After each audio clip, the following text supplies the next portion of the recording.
Bismillahirrahmanirrahim. Assalamualaikum. Saya Dunia binti Jamari, merupakan usahawan AKS Felda Air Tawar 1 dan ikon usahawan Nadi Felda Air Tawar 1.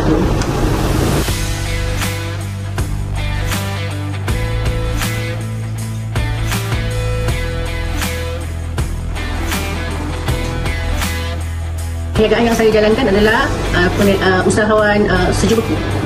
Saya buat pepes ayam, pepes ikan otak-otak, serta popiah pepes ayam pandan dan juga popiah pepes cheese.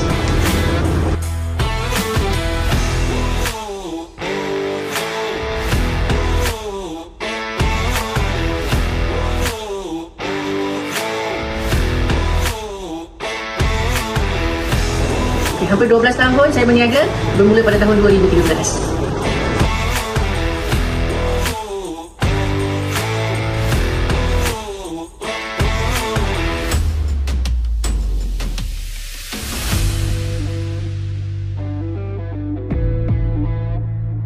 Pencapaian pada 2017 saya dapat anugerah usahawan penggerak daripada AIM dan juga YB Azalina, dan 2018 dan 2019 juga anugerah yang sama daripada AIM.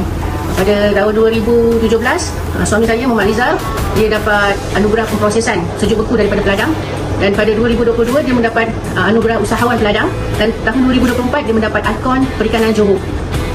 Di tahun 2019 sebelum PKP, kami ada dapat satu penghargaan daripada Felda di mana kami buat satu projek inovasi daripada popiah pepes ayam kepada popiah pepes cheese.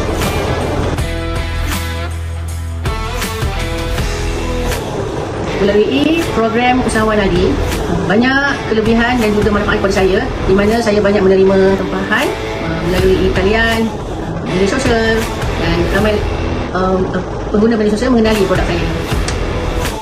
Mari datang ke Nadi Felda Air Tawar 1. Banyak program yang disediakan untuk komuniti Felda Air Tawar 1.